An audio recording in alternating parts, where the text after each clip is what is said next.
Good morning, everyone.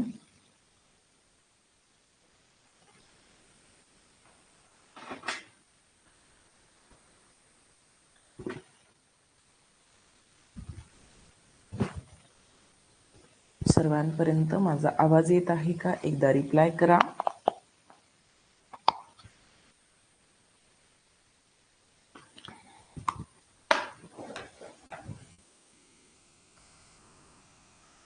Good morning.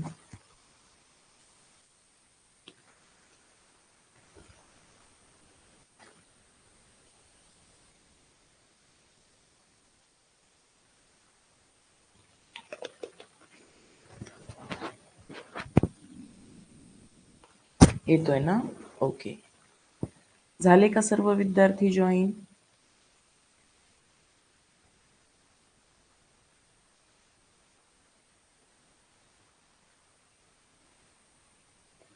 आज आहे 17 February आणि उद्या म्हणजे 18 फेब्रुवारी रोजी तुमची 8वी स्कॉलरशिपची एक्झाम होणार आहे. बरोबर आहे? तर त्यासाठीच एक्झामच्या विषयी तुमच्या मनातील शंका दूर व्हाव्यात म्हणून प्रत्येक प्रश्न परीक्षेच्या विषयीचा आपण या ठिकाणी घेणार आहोत की कशी असेल एक्झाम, एक्झाममध्ये कशा पद्धतीने उत्तरपत्रिका तुम्हाला भरायची आहे, कशा पद्धतीने तुम्हाला साहित्य सोबत घेऊन जायचं आहे आणि अजून काय काय तुमच्यासाठी महत्त्वाच्या सूचना त्या ठिकाणी असतात, या प्रत्येक गोष्टीचं उत्तर आजच्या या क्लासमध्ये आपण घेणार आहोत. चालेल, तर करूया मग सुरुवात. आपण वर्षभर, पूर्ण वर्षभराची आपली बॅच होती ज्यामध्ये दररोज सकाळी 6 ते 7 या वेळेमध्ये तुम्ही सर्वांनी लाईव्ह येत होतात आणि 5वी स्कॉलरशिपच्या प्रत्येक टॉपिकचा प्रत्येक प्रश्न आपण एक्सप्लेन करून घेतलेला आहे. आपण पाठांतर घेतलेलं आहे. आपण अवघडातले अवघड सगळे प्रश्न या ठिकाणी स्पेशली वेळ देऊन एक एक प्रश्न 10 मिनिट 15 मिनिट सॉल्व्ह करून देखील आपण सगळे प्रश्न सॉल्व्ह केले. आता घाबरण्याचं काहीही टेन्शन नाही. असा कुठलाही चॅप्टर नाही ज्याला तुम्ही पाहिलेलं नाहीये, जो तुम्हाला माहित नाहीये. प्रत्येक प्रश्न तुम्हाला माहिती आहे, प्रत्येक पद्धतीचा प्रश्न तुम्हाला माहिती आहे. आता फक्त काय करायचे आहे, तर वर्षभर जी काही आपण मेहनत घेतली त्याचा एक लास्ट परफॉर्मन्स आपल्याला तिथे जाऊन द्यायचा आहे. म्हणजे पहा, जर का तुम्हाला एखादं तुमची सांस्कृतिक कार्यक्रम असेल तुमच्या शाळेमध्ये, तर काय केले जाते, 15 दिवस 1 महिना रिहर्सल घेतली जाते एका सॉन्गची आणि शेवटी 2 ते 3 मिनिटाचा किंवा 4 मिनिटाचा किंवा असा काही तुमचा परफॉर्मन्स असतो स्टेजवरती गेल्यानंतर. मग तुम्ही 15 दिवस 1 महिना किती रिहर्सल घेतली हे तुम्हाला त्याच 3 ते 4 मिनिटाच्या वेळेमध्ये दाखवून द्यायचं असतं. कुठे 2च मिनिटाची वेळ असते, कुठे 1.5 मिनिटाचा वेळ असतो, जेवढा सॉन्ग असेल तुमचा तेवढा. तसं आता तुम्ही 1 वर्षभर रिहर्सल केली आहे. रिहर्सल किती केली? 1 वर्षभर रिहर्सल केली आणि तुमच्याकडे वेळ किती असणार आहे? तर वेळ असणार आहे 3 तासाचा. किती वेळ असेल? 3 तास. या 3 तासामध्ये तुम्ही वर्षभर काय केले हे तुम्हाला दाखवून द्यायचं आहे. एवढंच बाकी. पण याच्यावरती भरपूर काही डिपेंड असतं. त्या 3 तासामध्ये तुम्ही प्रत्येक प्रश्नाचा कसा विचार करता, तुम्ही कशी तुमच्या माइंडला कॉन्स्टंटली शांत ठेवता, तुमची स्पीड कशी मेंटेन करता, तुम्ही ऐन वेळेला काय परफॉर्म करता, हे फार महत्वाचं असतं. फक्त आता इथून पुढे एवढंच लक्षात ठेवायचं की मी अभ्यास भरपूर केलेला आहे. आता फक्त मी आजच्या दिवसभरामध्ये मी काय काय केलं वर्षभरामध्ये हे आठवेल. काय केलं मी वर्षभर, हे सगळं फक्त मनामध्ये आठवायचे. कुठलीही अभ्यास करत बसायचं नाहीये, कुठलंही टेन्शन घ्यायचं नाहीये. आज दिवसभर सगळ्यांनी रिलॅक्स राहायचं आहे. खूप टेन्शन घ्यायचं नाही. उद्याचा पूर्ण दिवस तुमचा धावपळीचा असणार आहे. कारण तुमचे 2 टेस्ट पेपर होत असतात. एक्झाम पेपर 2 असतात. Paper 1, paper 2. काही विद्यार्थ्यांना स्वतःच्या गावावरून सेंटरपर्यंत जायचं आहे. म्हणजे प्रवास आलाच. बराच अगोदर वेळ तुम्हाला त्या ठिकाणी वेळेच्या अगोदर पोहोचायचंय म्हणजे खूप लवकर निघायचंय घरातून. म्हणजे उद्याचा पूर्ण दिवस धावपळीचा आहे. म्हणून आज सगळ्यांनी रिलॅक्स राहायचं आहे. आज जेवढी काही पूर्वतयारी एक्झामला जाताना करायला हवी आहे, ती पूर्वतयारी आजच्या दिवसभरामध्ये करून घ्यायची आहे. आणि कुठलंही टेन्शन घ्यायचं नाही. आता याच्यामध्ये मी सगळ्यात अगोदर जे तुम्हाला दाखवणार आहे ते आहे की उत्तरपत्रिका कशी असणार आहे तुमच्याकडून. ही ऑफिशियल उत्तरपत्रिका पाठवलेली आहे आपल्याला, की अशा पद्धतीचीच उत्तरपत्रिका तुम्हाला येणार आहे. ऑफिशियली तुम्हाला दिलेली उत्तरपत्रिका आहे. यामध्ये उद्याच्या एक्झाम मध्ये कुठलाच चेंज होणार नाही, हे लक्षात ठेवा. ही काही कुठलीही उचलून घेतलेली उत्तरपत्रिका नव्हे. तर ही आहे महाराष्ट्र राज्य परीक्षा परिषद पुणे पूर्व माध्यमिक शिष्यवृत्ती परीक्षा. तुम्हाला पूर्व माध्यमिक असं म्हटलं जातं. म्हणजेच इयत्ता 8वीची उत्तरपत्रिका, pre secondary scholarship examination standard 8. अशा पद्धतीचं सॅम्पल आन्सर की तुम्हाला त्यांनी वेबसाईट वरती दिलेली आहे. आता यावरती काय भरायचं आहे आणि काय भरलेलं असणार आहे तर बघा, तुमच्या माहितीस्तव इथे सेंटर नंबर जो आहे तो सेंटर नंबर प्री प्रिंटेड असणार आहे, म्हणजे ऑलरेडी त्या ठिकाणी भरून येणार आहे, तुम्हाला भरायचा नाही. तुमचा सीट नंबर प्रीपेड असणार आहे आणि तुमचं मीडियम मराठी इंग्लिश सेमी हे सुद्धा प्रीपेड असणार आहे आणि तुमचा ब्लॉक नंबर सुद्धा प्री प्रिंटेड असणार आहे. यापैकी कुठलीही गोष्ट तुम्हाला भरायची नाही आहे. मग काय भरायचं बघा, या ठिकाणी आपल्याला दिले की प्रश्नपत्रिकेचा जो संच कोड आहे, कारण संच कोड असणार आहेत ABCD अशा तुमच्या उत्तरपत्रिका असणार आहेत, म्हणजे संच असणार आहे. मग त्या संचाचा जो संच कोड असणार आहे तो कोड तुम्हाला या ठिकाणी अचूक नोंदवायचा आहे. या बॉक्समध्ये तुम्हाला संच कोड अचूक नोंदवायचा आहे. त्यानंतर तुमचा जो संच कोड असेल ABC किंवा D, तो संच कोड, त्या संच कोडाचं जे वर्तुळ आहे ते तुम्हाला अशा पद्धतीने तिथे रंगवून घ्यायचं आहे. त्यानंतर संच कोड अचूक नोंदवल्याच्या नंतर पर्यवेक्षकाची या ठिकाणी स्वाक्षरी होणार आहे. याची सूचना तुम्हाला तिथे दिली जाईल की तुम्ही या ठिकाणी हे भरून घ्या. पर्यवेक्षक तुम्हाला सूचना देत असतात, मग त्यावेळेला ते भरून घ्यायचं. यानंतर अजून काही माहिती, थोडंसं ब्लर आहे ही फोटो, ऑलरेडी तिथेच ब्लर आलेली होती त्याच्यामुळे तिथून मी डाउनलोड केली तर ती इथेही ब्लरच आहे. थोडंसं दिसण्यासाठी कदाचित प्रॉब्लेम होऊ शकत असतो तुम्हाला. आता उत्तरे नोंदवताना काही महत्वाच्या गोष्टी त्यांनी सांगितलेल्या आहेत की तुम्हाला समजा एखाद्या प्रश्नाचं एक उत्तर नोंदवायला सांगितलं, एक अचूक उत्तर, तर तुम्हाला अशा पद्धतीने एक सर्कल त्या ठिकाणी रंगवायचा आहे, एक गोल रंगवायचा आहे. गोल रंगवत असताना बाहेर कुठेही रेषा ओढली जाणार नाही, कुठेही ठिपके पडले जाणार नाहीत, वर्तुळाच्या बाहेर तुमचं वर्तुळ असा रंगवला जाणार नाही याची काळजी घ्यायची आहे. आणि वर्तुळाच्या आतमध्ये रिकामी जागा अशी राहणार नाही याची पण काळजी घ्यायची आहे. तो वर्तुळ प्रॉपर रंगवलेला असायला हवा. 100 प्रश्नांपैकी म्हणजे 100% प्रश्नांपैकी 20% प्रश्न असे येतात ज्याची 2 उत्तरे तुम्हाला रंगवायची असतात. या बाबतीमध्ये काही विद्यार्थ्यांचा प्रश्न होता की एक उत्तर बरोबर आलं तर कसं, दुसरं उत्तर चुकलं तर कसं. या बाबतीमध्ये मी काल माहिती मिळवण्यासाठी कॉन्टॅक्ट केला होता, मेलने कॉन्टॅक्ट केला परीक्षा परिषदेच्या वेबसाईटवरून. तर त्यांचं असं म्हणणं आलं की तुम्हाला 2 अचूक उत्तरं नोंदवायची आहेत, तर दोन्हीही उत्तरं जेव्हा तुमची करेक्ट असतील तेव्हाच तुम्हाला त्याचे गुण भेटतात. एक उत्तर बरोबर, एक उत्तर चुकीचं असं असेल तर तुम्हाला गुण भेटणार नाहीत, कारण स्पष्ट शब्दामध्ये त्यांचा उल्लेख आहे की अचूक 2 उत्तरे नोंदवावी लागतील. अचूक दोन्हीही उत्तरं अचूक हवीत. आणि मग जिथे 2 उत्तरं तुम्हाला रंगवायला सांगितली जातील ना, त्या ठिकाणी तुम्ही 2 वर्तुळ रंगवायचे जे तुमची 2 उत्तराची असतील. अशा पद्धती. मग आता ह्या सूचना बाकीच्या तर तुम्हाला माहितीच आहेत. प्रश्नाचं उत्तर चुकलं म्हणून त्याला असं रॉंग करू नका. एखाद्या ठिकाणी असा छोटासाच फक्त रंगवू नका, असा रंगवू नका.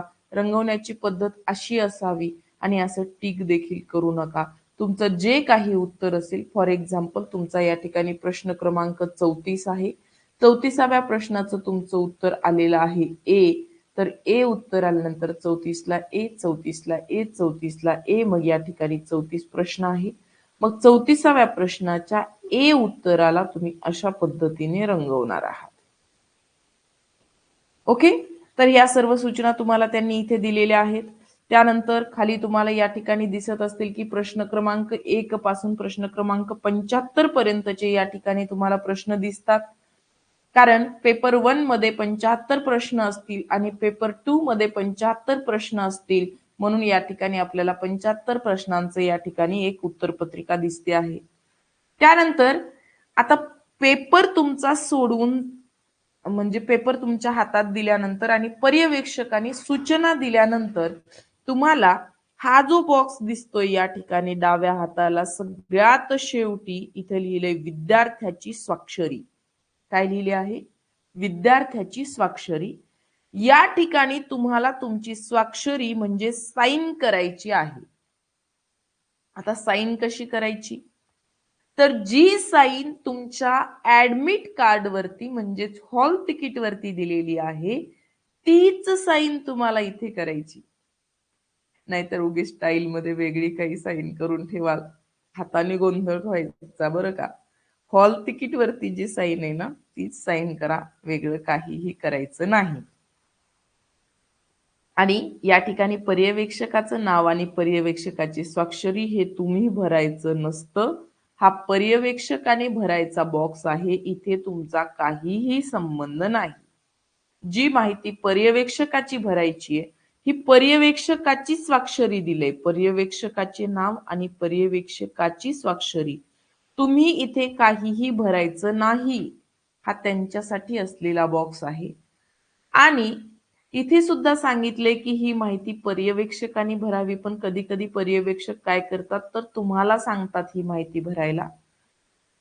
काय हे उपस्थित अनुपस्थित त्यांनी भरत असतात, फक्त ही खालची माहिती त्यांनी तुम्हाला भरायला सांगतात. एवढी माहिती काय आहे तर तुम्ही प्रश्नपत्रिका सोडवून झाल्यानंतर, सर्व सोडवून झाल्यानंतर त्यांनी सांगतात की सोडवलेले प्रश्न किती आहेत याची संख्या लिहा. फॉर एक्झाम्पल 75 प्रश्न आहेत, तुम्ही 75ही सॉल्व्ह करणार आहेत. एकही प्रश्न रिकामा सोडून तुम्ही वापस येणार नाही, कारण या ठिकाणी निगेटिव्ह सिस्टम नाहीये. म्हणजे काय तर तुम्ही एखादा प्रश्न चुकीचा लिहिला तर त्या चुकीच्या प्रश्नासाठी तुमचे गुण वजा होणार नाहीत. त्यामुळे पूर्ण 75 प्रश्न तुम्ही सोडवणार आहात. मग सोडवलेल्या प्रश्नांची संख्या 75 ती या ठिकाणी तुम्ही भरणार आहात. न सोडवलेल्या प्रश्नांची संख्या म्हणजे 75 प्रश्न सोडवल्यावर 0 प्रश्न असतील जे तुम्ही सोडवले नाही, मग त्याची संख्या इथे 0 आणि एकूण ह्या दोघांची बेरीज ही या ठिकाणी 75 दिसली पाहिजे. हा नंतरचा भाग आहे, फार काही महत्वाचा नाही. महत्वाची आहे तुमची स्वाक्षरी आणि तुमचा प्रश्नपत्रिका संचाचा कोड. या दोन गोष्टी तुमच्यासाठी महत्वाच्या आहेत. अशा पद्धतीने तुमचा उत्तरपत्रिका असणार आहे. उत्तरपत्रिकेची कार्बन कॉपी तुम्हाला दिली जाणार आहे, त्याच्यामुळे तुम्ही कोणती उत्तरे नोंदवली आणि काही विचार करत बसण्याची गरज नाही. तुम्ही ती उत्तरे तुम्ही नंतर पाहणारच आहात. यानंतर येऊया तुमच्या प्रश्नपत्रिकेकडे. प्रश्नपत्रिका तुमची अशा पद्धतीची असते. या प्रश्नपत्रिकेवरती तुमच्या हॉल तिकीट वरती जो बैठक क्रमांक दिलेला आहे म्हणजे सीट नंबर दिलेला आहे, तो सीट नंबर तुम्हाला व्यवस्थित पद्धतीने या ठिकाणी भरून घ्यायचा असतो. त्यानंतर हा प्रश्नपत्रिका संच कोणता आहे तर प्रश्नपत्रिका संचाचं नाव या ठिकाणी दिलेलं असतं, कोड या ठिकाणी दिलेला असतो.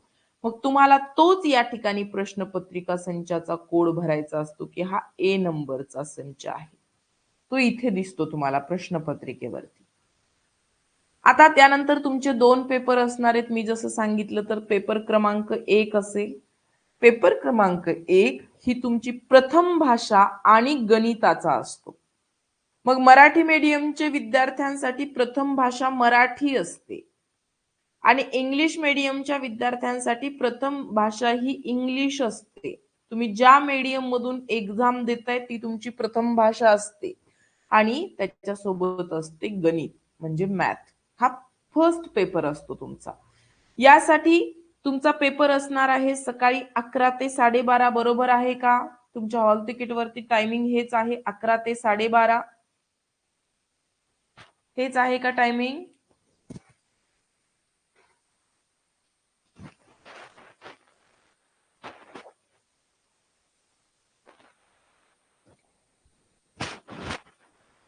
हेच टायमिंग आहे का? राईट.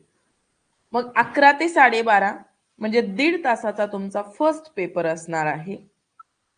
11 वाजता बरोबर तुमच्या हातामध्ये प्रश्नपत्रिका उत्तरपत्रिका दोन्ही आलेलं असतं आणि 12:30ला ते कलेक्ट करतात. एकूण 75 प्रश्न आणि 150 गुण असा तुमचा पेपर असतो. आणि मग 11 वाजता पेपर आहे सकाळी, याचा अर्थ रिपोर्टिंग टायमिंग काय दिलेलं आहे तुमचं? कारण रिपोर्टिंग टायमिंग वेगळा असतो आणि याचा एक्झाम सुरू होण्याचा टायमिंग हा वेगळा असतो. मग रिपोर्टिंग टायमिंग काय दिलेला आहे?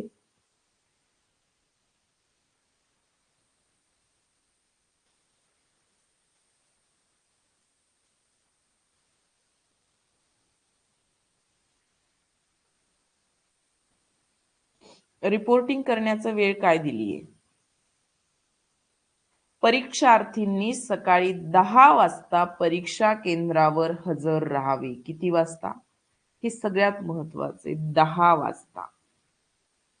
सकाळी 10 वाजता तुम्ही परीक्षाच्या त्या स्थळी, त्या परीक्षा केंद्रावरती उपस्थित असायला हवे.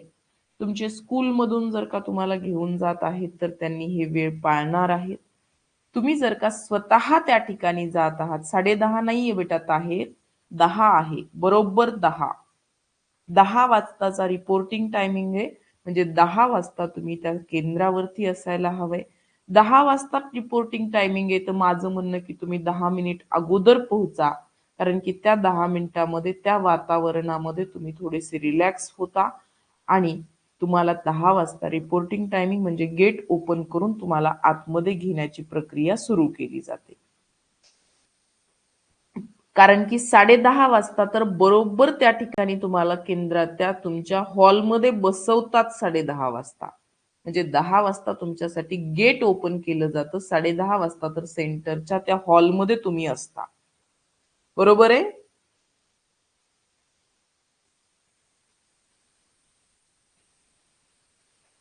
त्यानंतर अजून काय महत्वाचं याच्यामध्ये? मग हा झाला पेपर 1.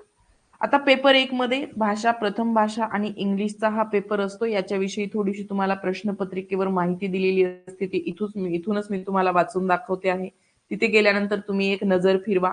त्यांनी सांगितलंय की या प्रश्नपत्रिकेमध्ये 2 विभाग आहेत. त्यापैकी विभाग 1 मध्ये भाषेचे 1 ते 25 असे प्रश्न असतील आणि विभाग 2 मध्ये गणिताचे 26 ते 75 असे प्रश्न असतील.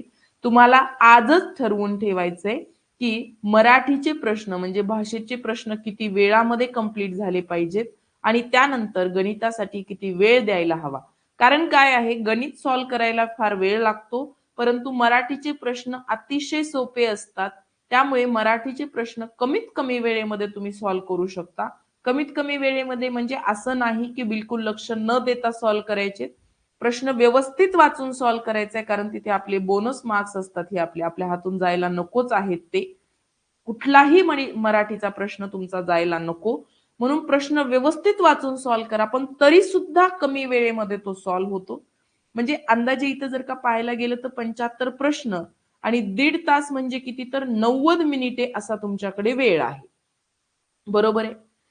तर हा बरोबर काय करू शकता तुम्ही, 25 प्रश्न 25 मिनिटांमध्ये सोडवून घेतले तुम्ही. 25 प्रश्न 25 मिनिटांमध्ये सोडवून घेतले. तर 90 मिनिटामधील 25 मिनिटं समजा सुरुवातीला तुमची गेली. कारण गेल्याबरोबर घाई करायची नसते. घाई करून पहिलेच काही प्रश्न विद्यार्थी सोडवून टाकतात आणि मग ते चुकतात. मग राहतात किती मिनिटे? तर राहतात 65 मिनिटे. राहतात का? बघा, 5 आणि 5 10 आणि 2 आणि 6 8.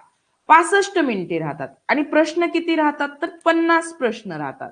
मग या 50 प्रश्नांना 65 मिनिटे भरपूर होतात. अशा पद्धतीचं प्लॅनिंग आजच ठेवायचंय आणि तिथे गेल्याच्या नंतर त्याच पद्धतीने तुमचं तो वेळ मॅनेज झाला पाहिजे. वेळ अतिशय महत्वाचा असतो, सगळ्यात महत्वाचा असतो. त्यानंतर प्रत्येक प्रश्नासाठी 2 गुण असतात.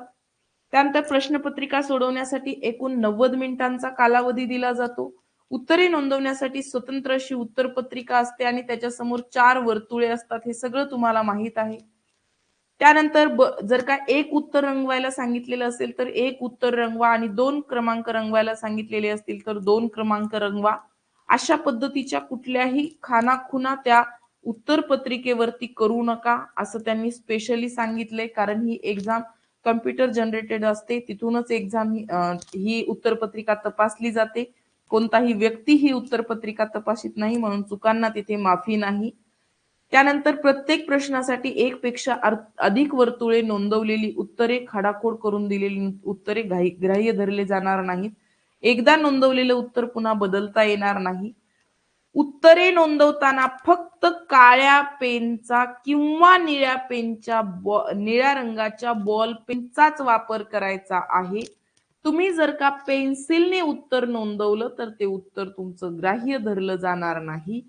काळा किंवा निळा बॉल पेन. आता काळा किंवा निळा म्हणजे फक्त काळा किंवा फक्त निळा असं वापरायचंय. एक निळा वापरला, एक काळा वापरला असं चालणार नाही. म्हणजे करायचं नाही तसं.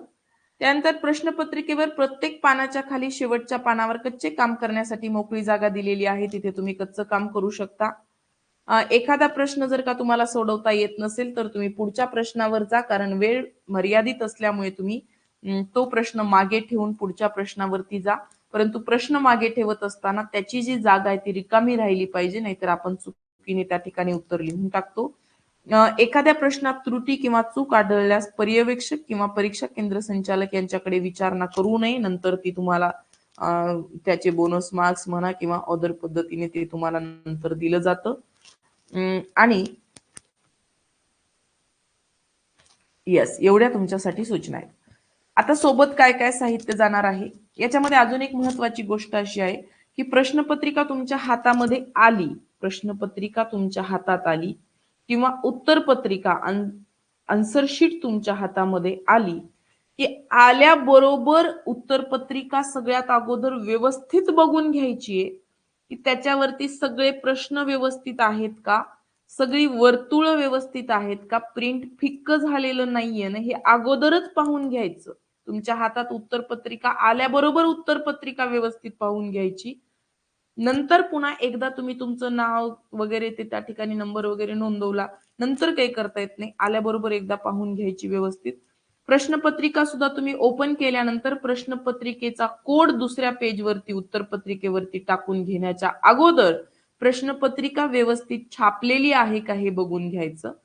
उत्तरपत्रिका तुमच्या हातात आल्यावरती तुमच्याच नावाची आहे का हे पाहून घ्यायचं, कारण नाव प्री प्रिंटेड असणार आहे. उत्तरपत्रिका तुम्हाला दिली ती तुमच्याच नावाची असायला हवी, दुसऱ्या कोणाच्या नावाची उत्तरपत्रिका तुमच्याकडे आलेली नसावी. होत नाहीत ह्या चुका, पण तरी सुद्धा आपलं काम आहे, कारण ही आपली परीक्षा आहे, पर्यवेक्षकाची नव्हे. आता सोबत काय काय जाणार आहे तर सगळ्यात अगोदर तुमचं हॉल तिकीट म्हणजे ऍडमिट कार्ड. एक ऍडमिट कार्ड तुमच्याकडे असेल, एक ऍडमिट कार्ड तुमच्या पॅरेंटकडे, त्याची झेरॉक्स ठेवायची आहे. 3 ते 4 बॉल पेन घेऊन जायचे. एकतर तुम्ही काळ्याच रंगाचे बॉल पेन घेऊन जा, 3ही 4ही पूर्ण, किंवा मग पूर्णच्या पूर्ण निळ्या रंगाचे बॉल पेन घेऊन जा. एक बॉल पेन घेऊन जायचं नाही, 3 किंवा 4 पेन तुमच्या पाऊच मध्ये असावेत. तुमच्या आधार कार्डची एक झेरॉक्स आणि एक आधार कार्ड तुमच्याकडे असावं. एक स्टडी पॅड तुमच्याकडे असावा. एक साधं घड्याळ म्हणजे स्मार्ट वॉच नसलेलं एक साधं घड्याळ तुमच्याकडे असावं. एक छोटीशी पाणी बॉटल, एक छोटी काचेची पट्टी, एक पेन्सिल इरेझर आणि हातरुमाल. हातरुमालाचं काम असं आहे त्या ठिकाणी की जर का समजा तुम्ही पेनने गोल रंगवत आहात तर थोड्या वेळाने काय होतं, त्या पेनचे असे धब्बे धब्बे पडायला लागतात, ती शाई त्या पेनवरती येते. कधी कधी आपल्या हाताला घाम येतो, त्याच्यामुळे उत्तरपत्रिका खराब होते. तर ते पेनचं नोक पुसण्यासाठी किंवा हात पुसण्यासाठी तुम्हाला त्या नॅपकिनचा वापर करायचा आहे, रुमालचा वापर करायचा आहे. तर एवढं साहित्य तुमच्या सोबत जाईल. पेपर 2 असणार आहेत, त्याच्यामुळे एक पेपर झाले की मध्ये थोडासा वेळ भेटणार आहे. त्या वेळेमध्ये तुम्हाला तुमचा थोडासा हलका टिफिन खायचा आहे. खाण्यासाठी बाहेरचं काही घ्यायचं नाही, त्याच्यामुळे तुम्ही घरचा टिफिन घेऊन जायचा आहे. एखादी कॅडबरी वगैरे सोबत ठेवा, एखादी चॉकलेट दुपारच्या वेळेमध्ये खाण्यासाठी. काय होतं, चॉकलेट वगैरे थोडंसं काही गोड खाल्लं ना की लगेचच फ्रेश वाटायला लागतं.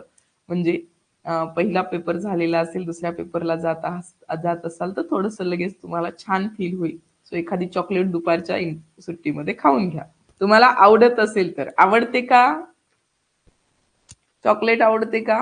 आवडत असेल ती चॉकलेट एखादी ठेवा सोबत, दुपारच्या वेळेला टिफिनच्या नंतर खाऊन घ्या. थोडासा टिफिन आणि एखादं चॉकलेट.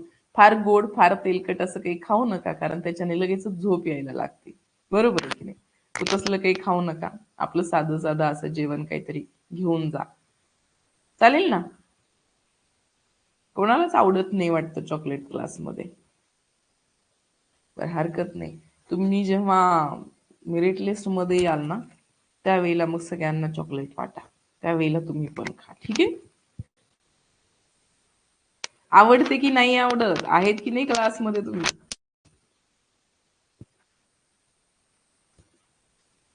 चला. यानंतर अजून काय महत्वाचं बाकी आहे बाळांनो? काही सूचना बाकी आहेत. आपल्याला एक नोटिफिकेशन त्यांनी दिलेलं होतं. त्या नोटिफिकेशनमध्ये सगळ्या महत्त्वाच्या सूचना आहेत. मी तुम्हाला पण ग्रुपवरती शेअर करेल की त्या सूचना काय आहेत. तुम्हाला सुद्धा त्याच्यामधली जी माहिती हवी असेल ती तुम्ही वाचून घेऊ शकता. पण इथे त्याच्यामधली काही महत्त्वाची सूचना आपण घेऊया. तर हे बघा, अशा पद्धतीचं नोटिफिकेशन आहे हे. भरपूर सगळे पेजेस आहेत याच्यामध्ये. तर फॉर्म फिलअप करण्यापासून ते सगळ्या गोष्टी याच्यामध्ये सांगितल्या आहेत. याच्यामध्ये आपल्यासाठी महत्त्वाचं काय आहे, तर हे पहा. हा आहे 8वी स्कॉलरशिपचा शेड्यूल एक्झामचा. त्यांनी ही माहिती आपल्याला ऑलरेडी सगळी माहिती की प्रश्नांची संख्या किती असेल, काय असेल, त्याला गुण किती असतील. पहिला पेपर असणार आहे 11 ते 12:30. दुसरा पेपर असणार आहे 2 ते 3:30.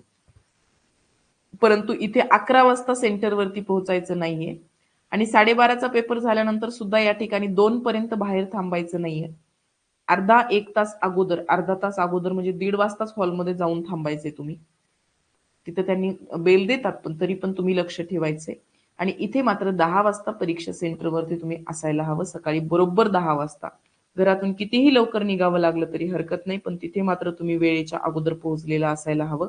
आणि ही खास सूचना हे बघा, की पूर्व उच्च प्राथमिक शिष्यवृत्ती परीक्षा म्हणजे 5वी साठी उत्तराच्या 4 पर्यायापैकी एकच अचूक पर्याय असतो. परंतु पूर्व माध्यमिक शिष्यवृत्ती परीक्षा इयत्ता 8वी साठीच्या प्रत्येक पेपरमध्ये कमाल 20% प्रश्न, 20% प्रश्नांच्या बाबतीत उत्तरांच्या 4 पर्यायापैकी 2 पर्याय अचूक असतील. ते दोन्ही पर्याय नोंदवणे बंधनकारक असेल. काय असेल? दोन्ही पर्याय नोंदवणे बंधनकारक असेल. ही माहिती त्यांनी आपल्याला दिलेली आहे. अजून काय आहे महत्वाचे?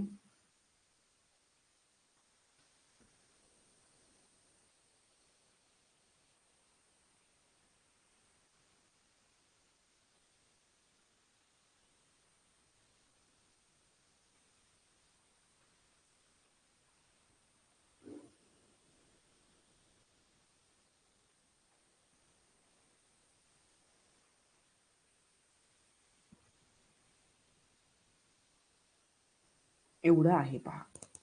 आता तुम्ही सांगा की तुम्हाला या व्यतिरिक्त तुमच्या मनामध्ये काही एखादा डाऊट आहे का? डाऊट असेल तर आपण तो सुद्धा सॉल्व्ह करून घेऊया. आणि आपण केलेल्या परिश्रमाचे फळ हे आपल्याला भेटतच असते. त्यामुळे तुम्ही केलेल्या मेहनतीचे तुम्हाला फळ भेटणारच आहे.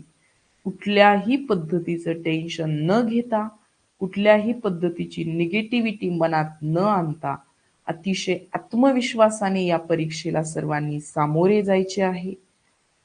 तुम्ही केलेली मेहनतीवर तुम्ही विश्वास ठेवायचा आहे आणि उद्या होणारी एक्झाम ही अतिशय छान पद्धतीनं सॉल्व्ह करून वापस यायचंय.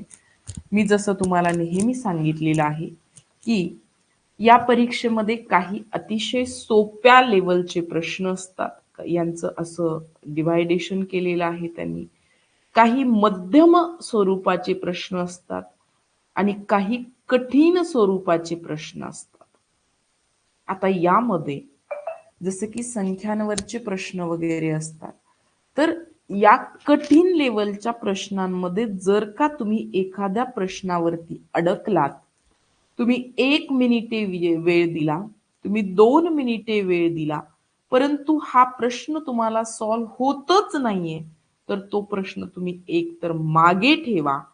मागे ठेवत असताना उत्तर पत्रिकेवरती त्याची जी जागा आहे ती इतर कोणत्या प्रश्नाने चुकीने भरली जाणार नाही याचा लक्षात घ्या आणि तो प्रश्न शेवटी सॉल्व्ह करा. परंतु तो प्रश्न सॉल्व्ह होत नाही म्हणून लगेच चिडू नका.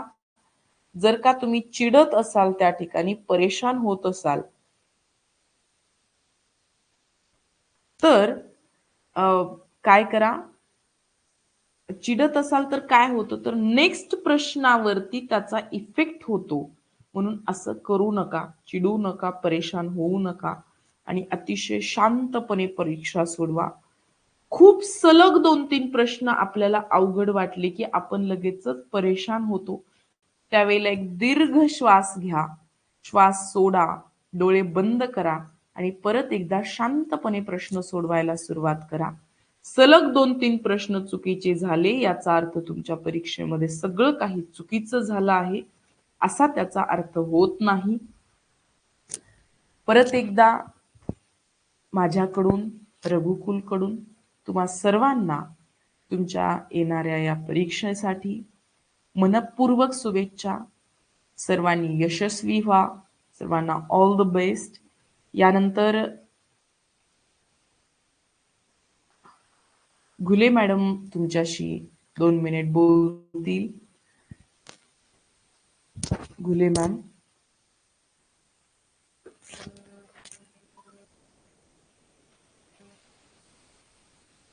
तुम्हाला काही तुमच्या मनामध्ये शंका असेल तर तुम्ही सुद्धा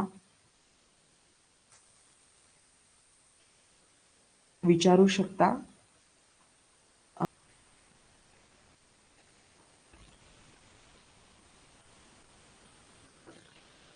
आय होप तुमच्यापर्यंत आवाज येत असेल.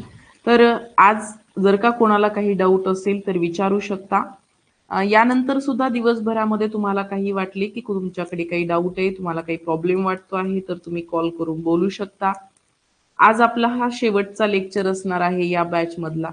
यानंतर डिरेक्टली आपण नेक्स्ट लेक्चरमध्ये फक्त आन्सर की घेऊया आणि ही जी बॅच आहे या वर्षीची ही आपली यानंतर संपेल. यामधले लेक्चर इथून पुढे बंद होतात. त्यानंतर नवीन जी बॅच आहे आपली 1 मार्च पासून सुरू होत आहे. तुमच्या जवळपास कोणाला जर का बॅच जॉईन करायची असेल तर त्यांच्यापर्यंत माहिती नक्की पोहोचवा.